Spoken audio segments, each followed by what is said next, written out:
أعوذ بالله من الشيطان الرجيم بسم الله الرحمن الرحيم الحمد لله رب العالمين والصلاة والسلام على أشرف الأنبياء والمرسلين حبيب قلوبنا وشفيع ذنوبنا وطبيب نفوسنا أبي القاسم محمد اللهم صل على محمد وعلى آله الطيبين الطاهرين لا سيما بقية الله المنتظر أرواحنا له الفداء أما بعد فقد قال الإمام الصادق صلوات الله وسلامه عليه اللهم صل على محمد فإن أردت العلم فاطلب أولا في نفسك حقيقة العبودية صلوا على محمد وآل محمد اللهم صل على محمد وآل محمد. My respected elders, brothers and sisters in Islam, Assalamu alaikum wa rahmatullah.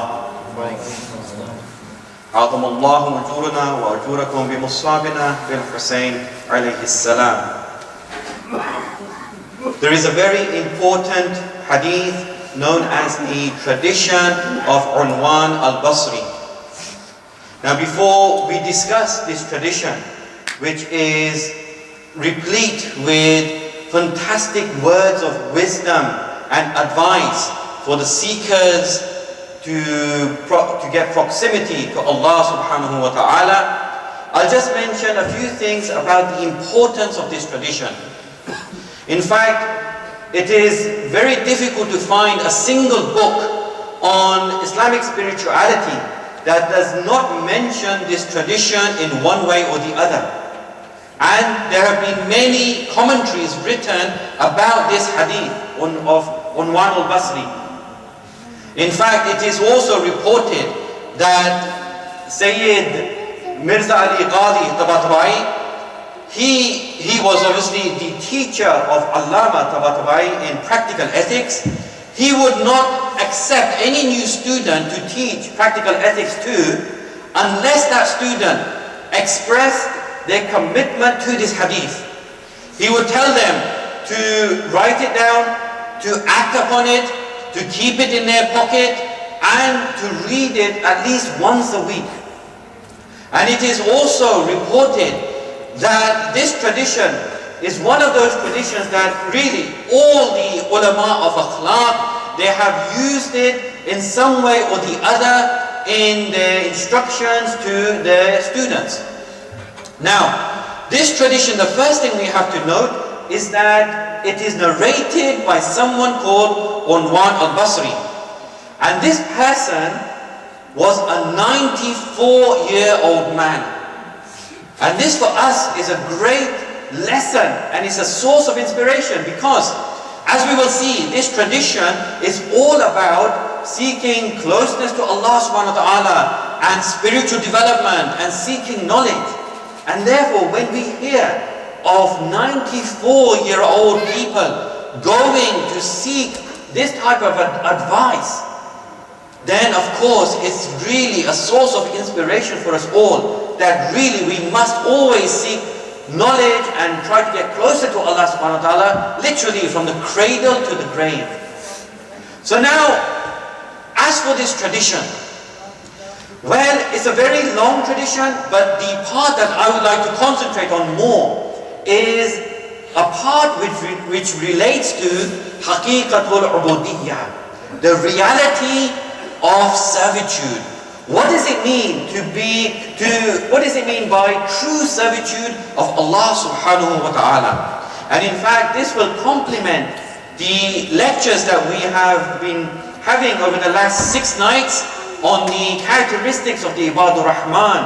Because now this also looks at servitude from a different angle, the haqiqah of ubudiyyah. Sallu ala Muhammad wa ali Muhammad.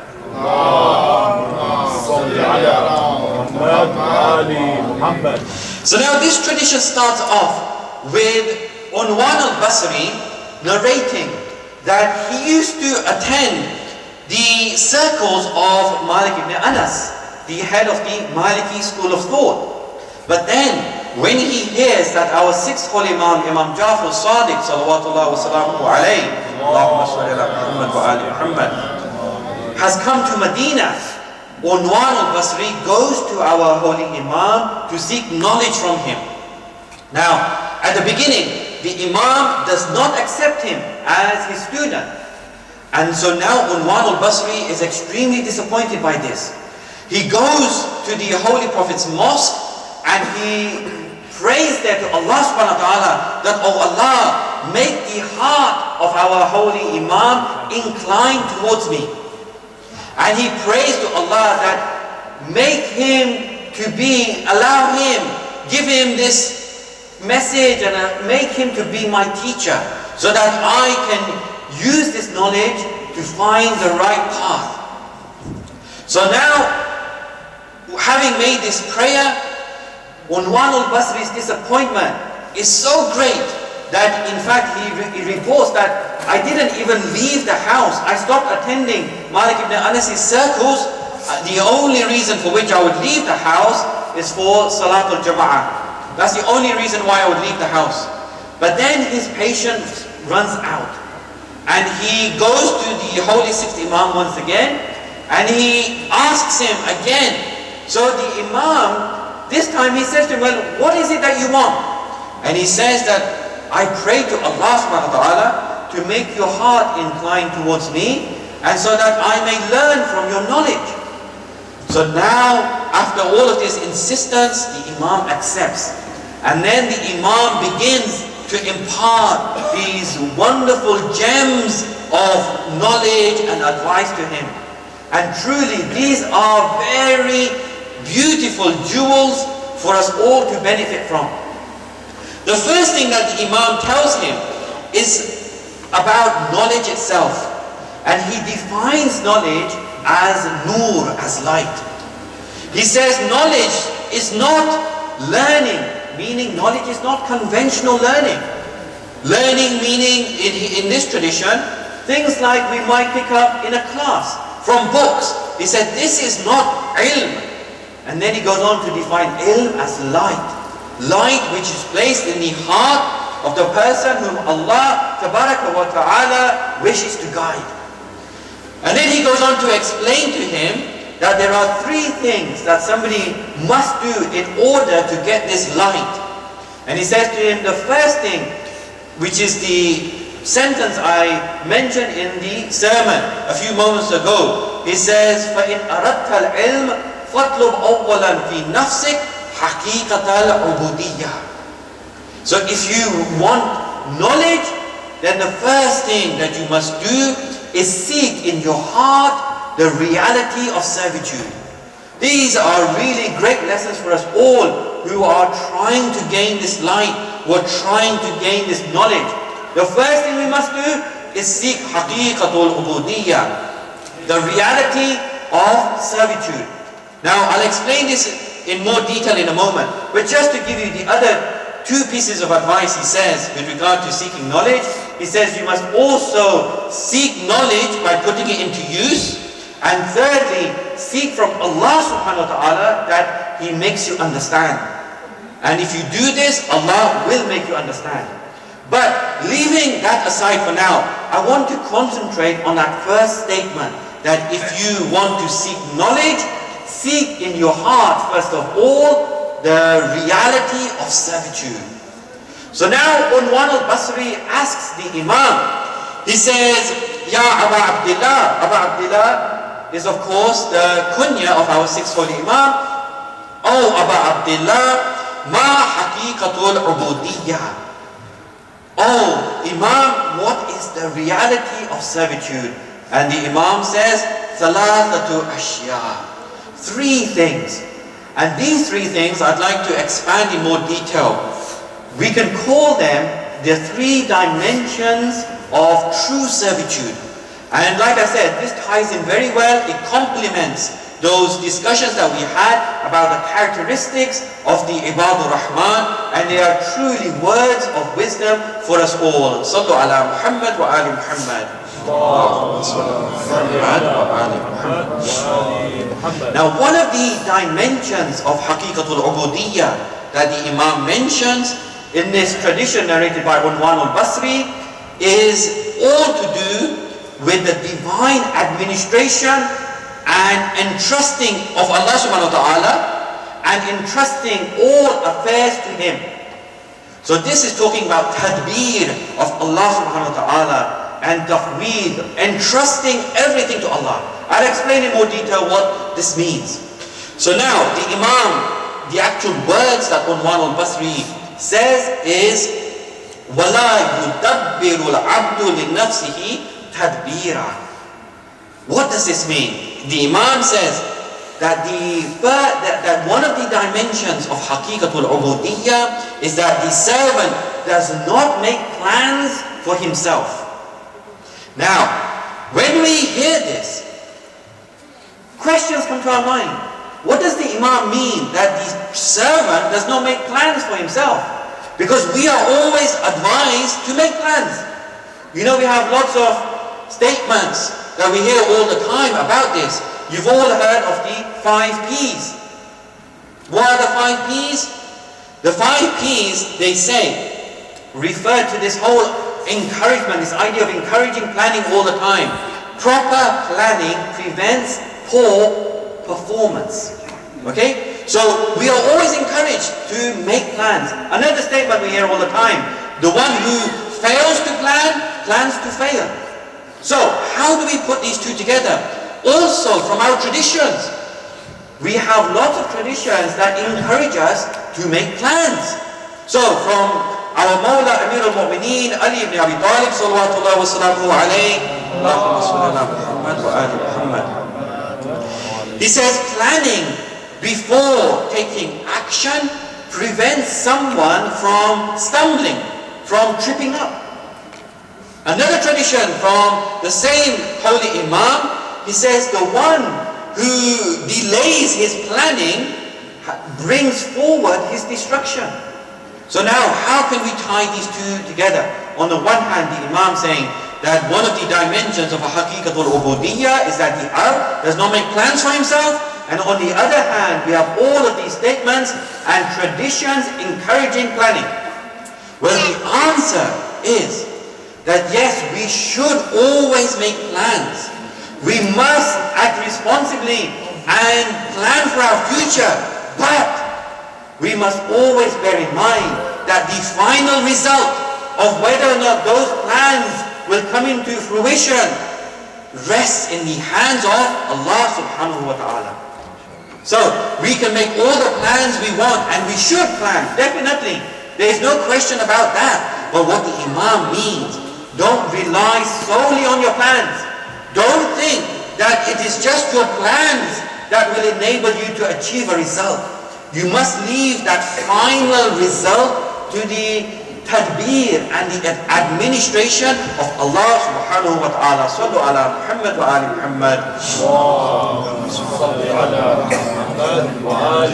In fact, this is all about trusting in Allah and tawakkul, and as we will see a bit later on, about tafweed, which is very similar to tawakkul. But most of the time we don't hear much about tafweed, we hear more about tawakkul. But I'll explain as we go along the difference between the two. So this is all about trusting in Allah to plan the best for us. Now, in fact, what we need to bear in mind is that He is Al-Mudabbir. Al-Mudabbir means the master planner.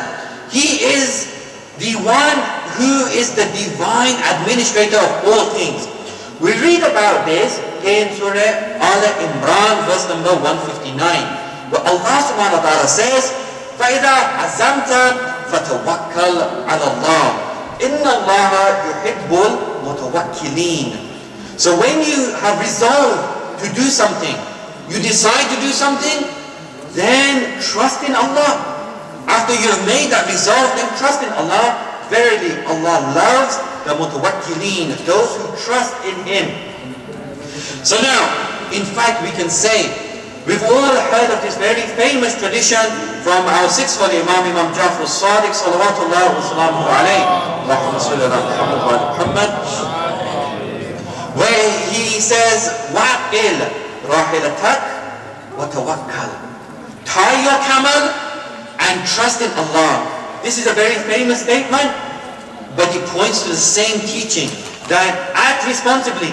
When, for example, you want to look after something, like a camel. In those days, this would have been a very apt example. You don't want your camel to run away. So act responsibly, make sure you tie it up. So you're making your plan, you're doing your efforts that it doesn't run away. But then, have tawakkul in Allah. Trust in Allah. Because whatever you do, you can do everything and plan everything. But at the end of the day, the final result is in Allah's hands. So this is a beautiful summary of these whole teachings. Tie your camel and then trust in Allah subhanahu wa ta'ala. And this can apply to us in this day and age for everything we do. Whatever we want to do, we must of course have our aims and ambitions. But at the same time, always bear in mind that the final result is in the hands of Allah subhanahu wa ta'ala. Please recite the salawat. Allahumma salli ala Muhammad. Allahumma salli ala Muhammad. Allahumma salli ala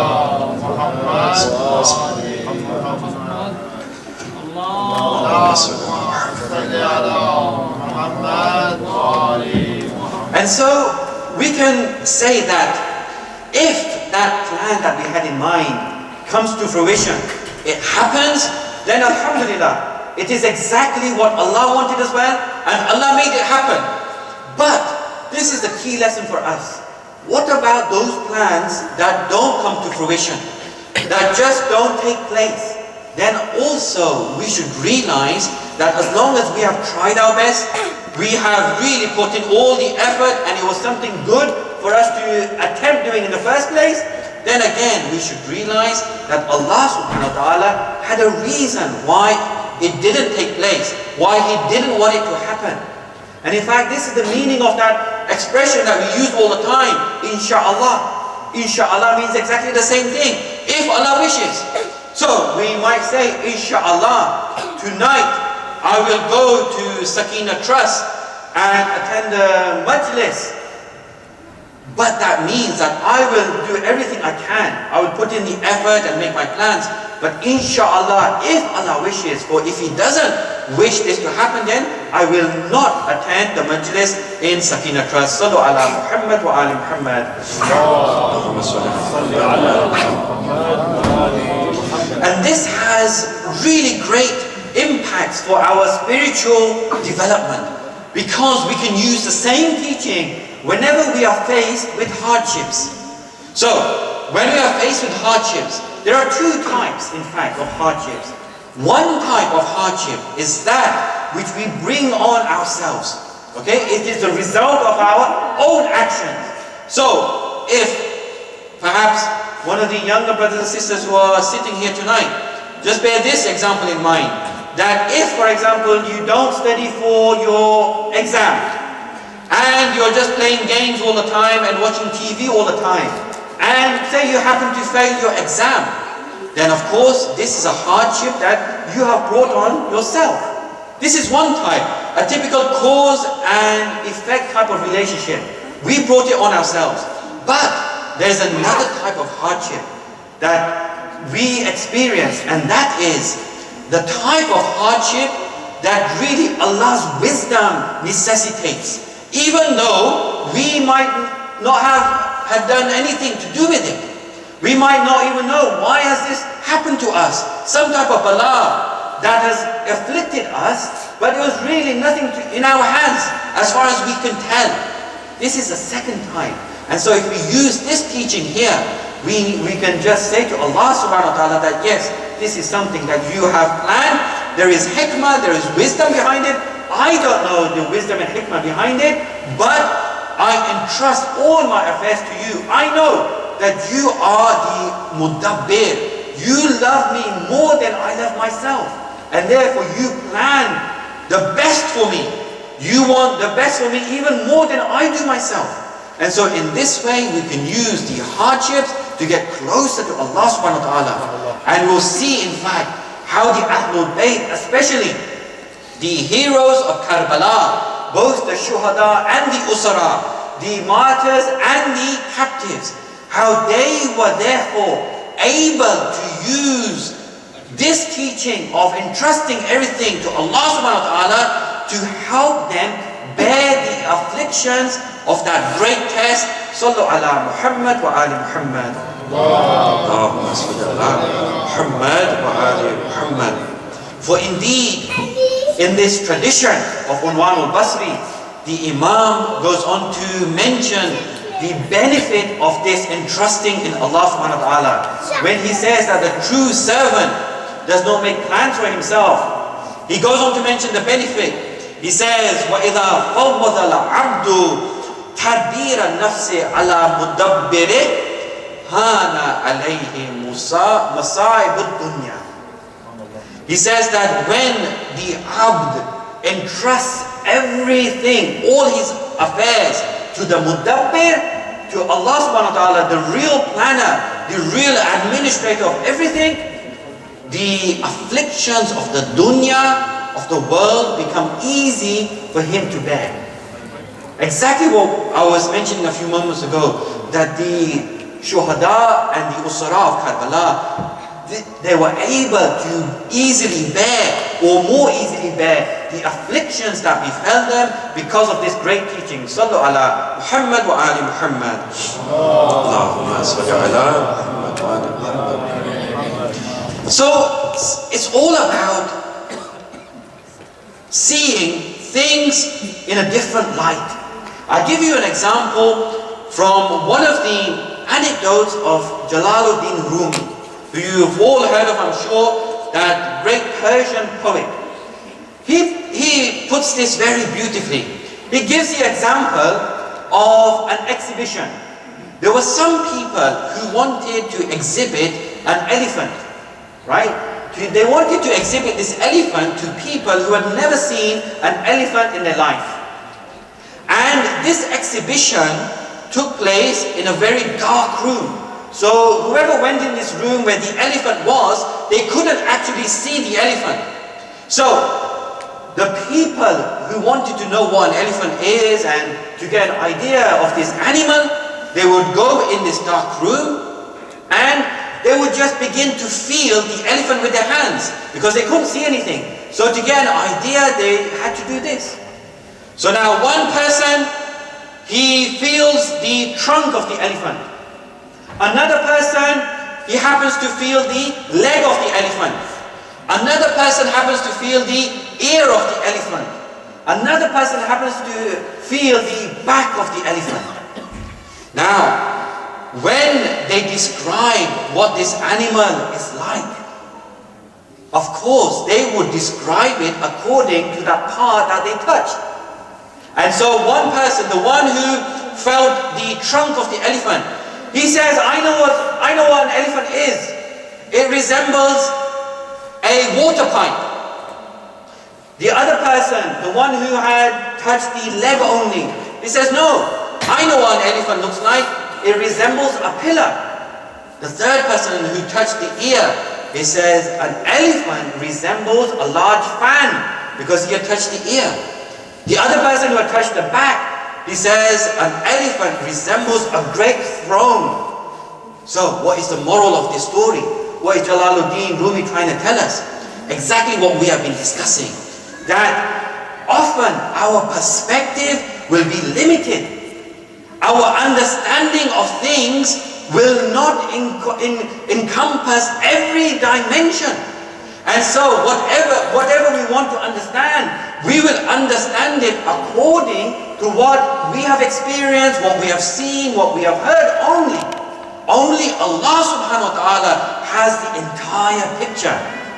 Only Allah subhanahu wa ta'ala can see all the angles and all the dimensions.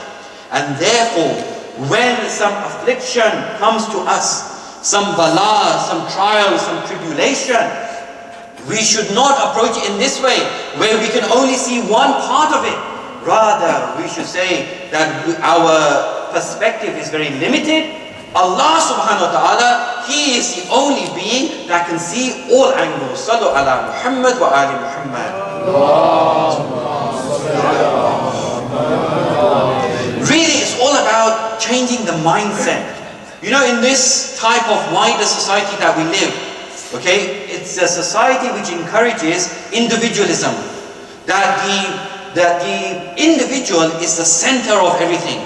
And the individual, he is in command of his destiny, whereas the Islamic teachings are not that the individual is the center of everything, but Allah subhanahu wa ta'ala is the center of everything. So it's all about changing a mindset to thinking that the individual is the most important being, to knowing that Allah subhanahu wa ta'ala is the most important being in someone's life. It's a change from individualism to monotheism, to tawheed. Sallu ala Muhammad wa ali Muhammad. In fact, it's like this example. If I can give one more example. Whenever we want to have something done, something that we are unable to do, like we have a health issue, what would we do? We would go to a doctor. Something to do with our finances, we would approach an accountant or a broker. We want something built, we would go to a builder. Now, the question is, why do we go to these people? Because we ourselves don't have the expertise in these areas. So now, when we look at Allah subhanahu wa ta'ala, and we know that He is the source of all of these abilities, He is the greatest being, He is the all-perfect being, who is the source of all of these talents and abilities and knowledge that people have. So then why do not we therefore rely 100% in Him? Because He has no defect whatsoever. And He is the best being to refer to and to trust in. Hasbunallah wa ni'mal wakil. Sufficient for us is Allah, and He is an excellent wakil. He is an excellent trustee. Sallu ala Muhammad wa ala Muhammad. Now, we have been looking at the concept of tawakkul. And like I mentioned earlier, this is all about entrusting our affairs to Allah subhanahu wa ta'ala.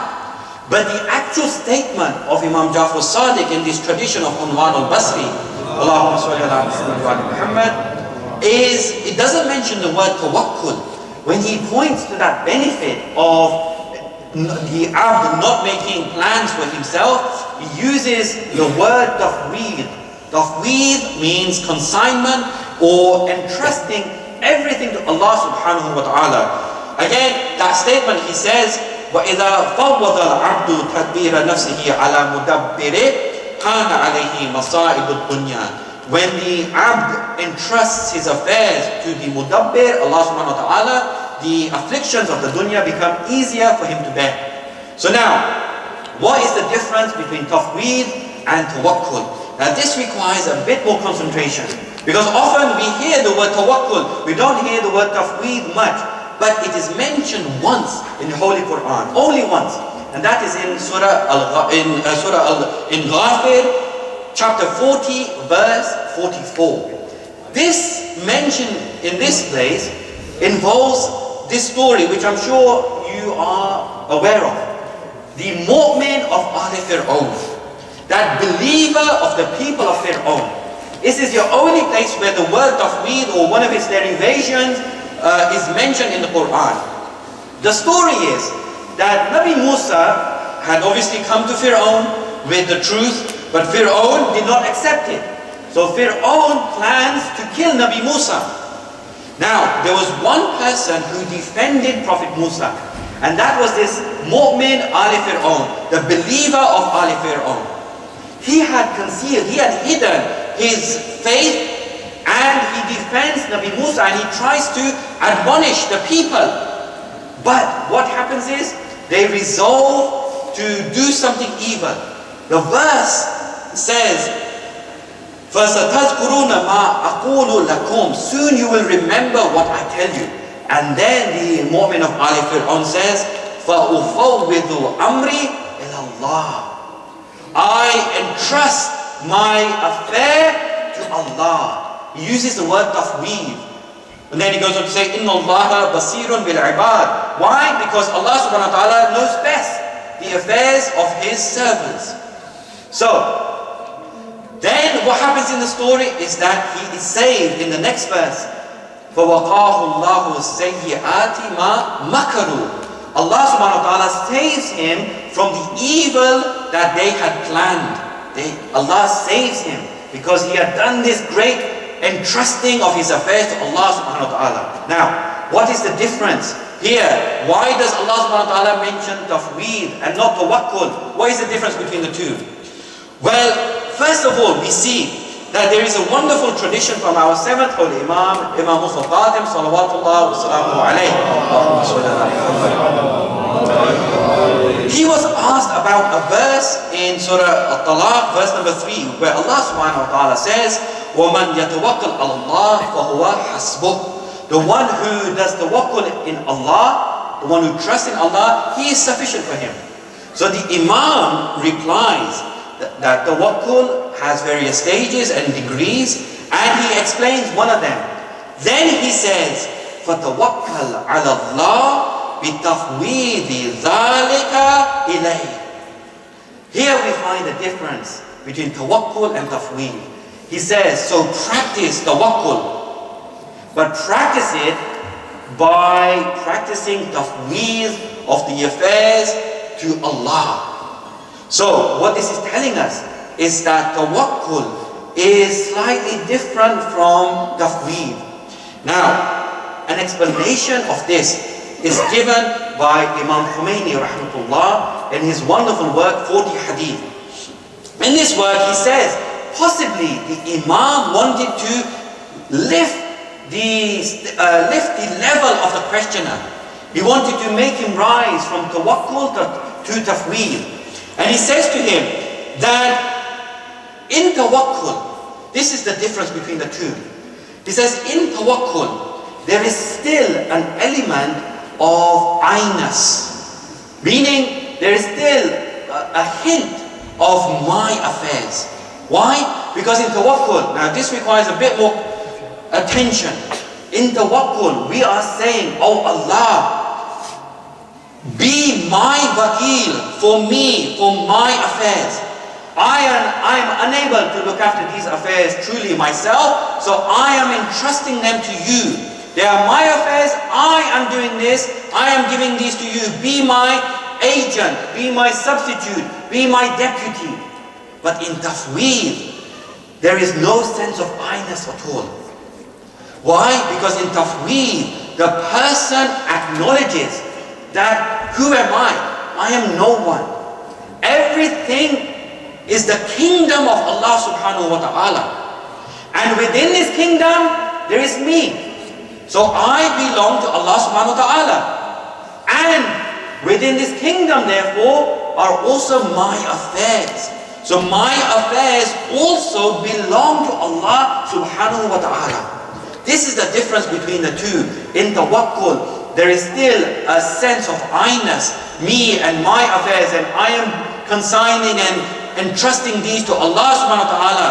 But in tafweed, there is no sense of I-ness. There is no me. Everything belongs to Allah subhanahu wa ta'ala. So you know best, and you will administer the best that is for me. Sallu ala Muhammad wa ali Muhammad.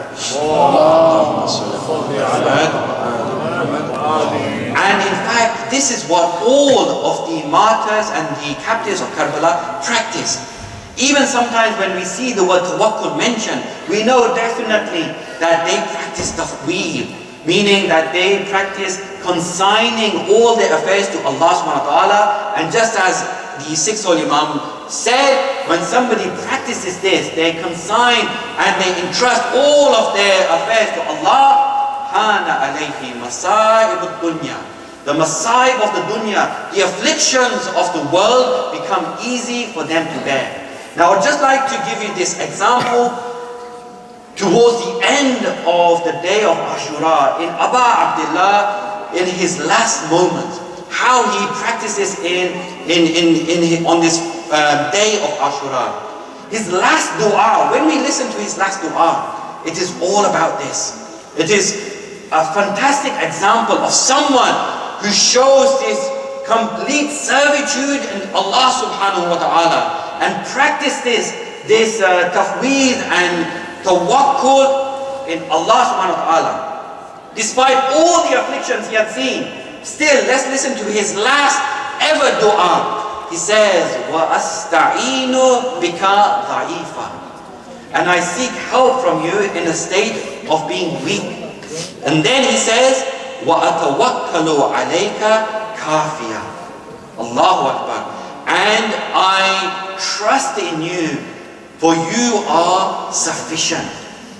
This is a supreme example of entrusting all affairs to Allah subhanahu wa ta'ala. Sallu ala Muhammad wa ala Muhammad.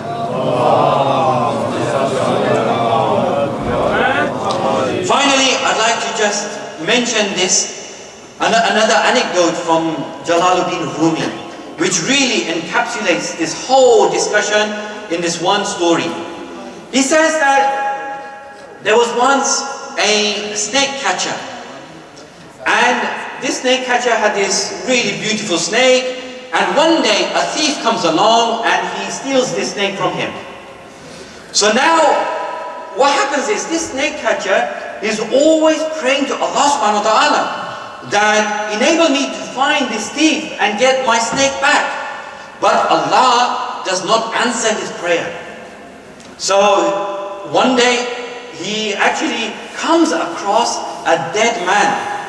Now, this dead man, he recognizes him. It's that thief who stole his snake. And the dead man had died as a result of being bitten by the same snake that he had stolen from the snake catcher. So now, he ponders over this, and he thinks over this, and he realizes the wisdom behind this. Exactly as we were saying, that often we won't know the full picture. We won't know the wisdom behind certain things. But Allah knows the bigger picture. He knows the hikmah. And so he says, Shukr khudara kon dua mardud shud. Man pen dashtam, man ziyan pen dashtam, sood shud. Meaning that thanks to Allah that my dua was rejected. Thanks to Allah that my dua was not answered. What I had thought was a loss, it turned out to be a gain. So what this is telling us, the moral of the story, is that just as this snake catcher, he didn't know at first what was the hikmah and the wisdom behind this snake being stolen and all the rest of it, and why his dua was not being answered, he soon realized when he saw the dead thief that this could have been me. I could have been in that state. The snake could have bitten me, and I could have died in the same way. Sallu ala Muhammad wa ala Muhammad.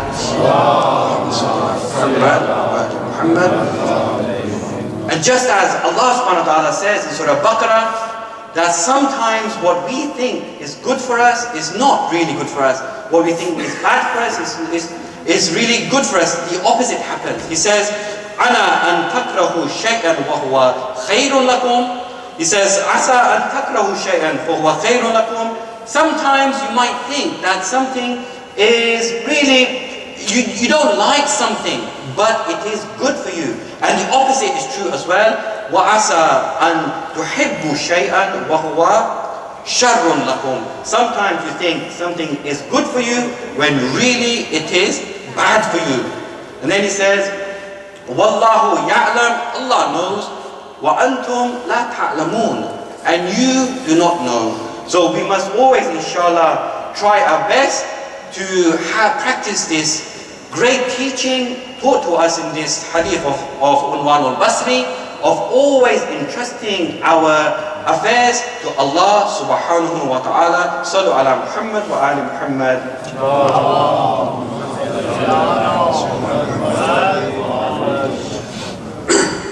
Assalamu ala al-Husayn wa ala Ali ibn al-Husayn. وعلى أولاد الحسين وعلى أصحاب الحسين يا ليتنا كنا معكم فنفوز فوزا عظيما. On the day of Ashura, a very young hero of Karbala gave his life in the way of Abu Abdullah. Tonight we pay tribute and we mourn the sacrifice of Hazrat Qasim, the son of Imam Hassan. On the night of Ashura, when Abu Abdullah had gathered all of his companions and he told them that they would be martyred the following day, Hazrat Qasim was sitting on the side. And when he heard this, there was only one thing that he was worried about. And that was, will he also be one of the martyrs? Or is my uncle only talking about the elders of his camp? So now Abu Abdullah and Qasim, they have this very famous conversation which tells us so much about Hazrat Qasim. So Hazrat Qasim says to Abu Abdullah that, "Oh uncle, will I also be one of those who will be martyred tomorrow?" And then Imam Hussein asks him this very important question, which some scholars, as I mentioned before, say that he asked him this question so that history would always record that Qasim did not die without understanding. Qasim did not die with ma'rifah and deep knowledge about what he was getting into. So then Abu Abdullah asks him, he says, "Ya bunay, kayf al-maut indak?" Oh my beloved son, he calls him his own son. "Oh my beloved son, how do you see death?"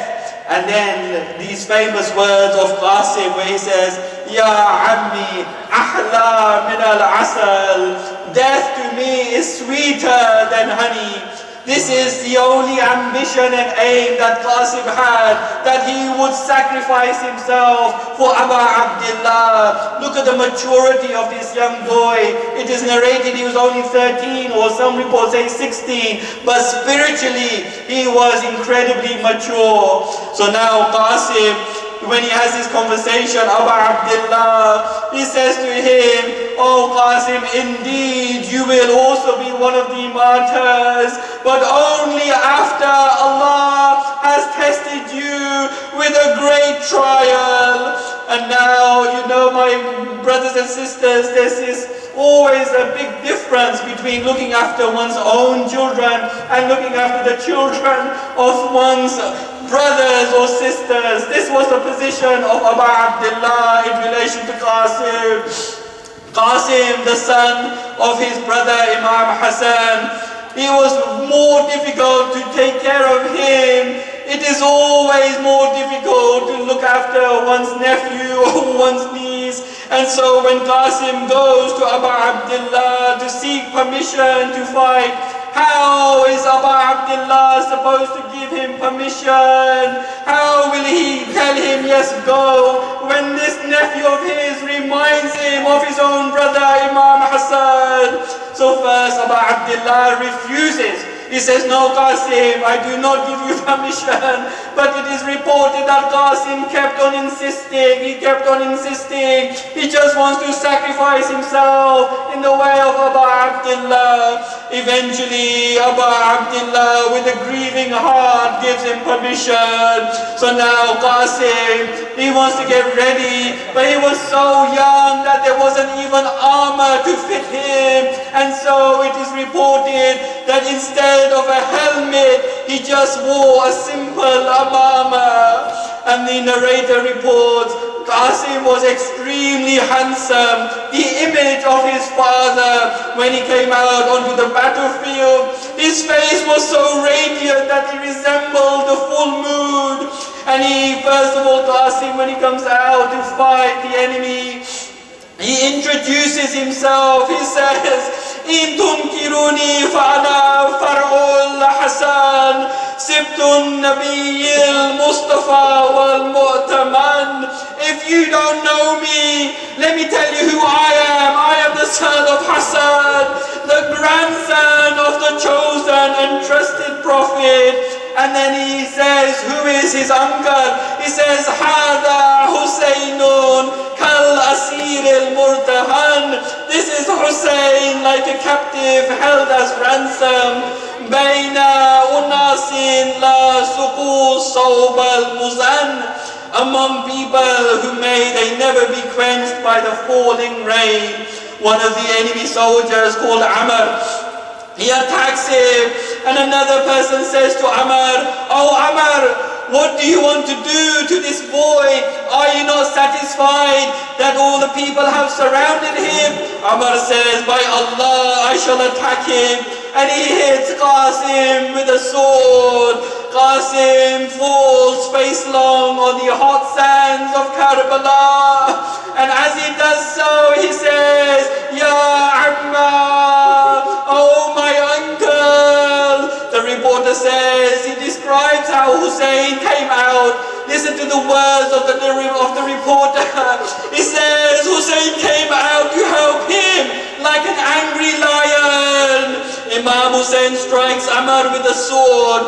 Ammar tries to avoid it with his arm, and his arm is cut off from the elbow. He screams out loud. The enemy soldiers hear his scream, and they charge out on their horses to rescue him, but they trample Ammar to death. After the cloud of dust settles, Imam Hussein is seen standing by the head of Qasim. Imam Hussein by the head of Qasim.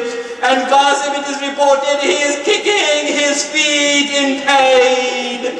Imam Hussein takes Qasim in his arms and he says to him, it is hard for your uncle that you call upon him to help and he can't answer your call, or that he does answer, but his voice is of no avail to you. But the grief and pain is not yet over for Abu Abdullah. He carries Qasim on his chest back to the camp. But what a contrast, I ask you, my brothers and sisters, to just picture this. What a contrast. Just a short while ago, when Imam Hussein hugged Qasim to say his farewells, he kisses Qasim. But now again, Abu Abdullah is holding Qasim chest to chest. But this time, Qasim's arms are hanging down. And this time, Qasim's feet are dragging on the ground. ألا لعنة الله على القوم الظالمين وسيعلم الذين ظلموا أي منقلب ينقلبون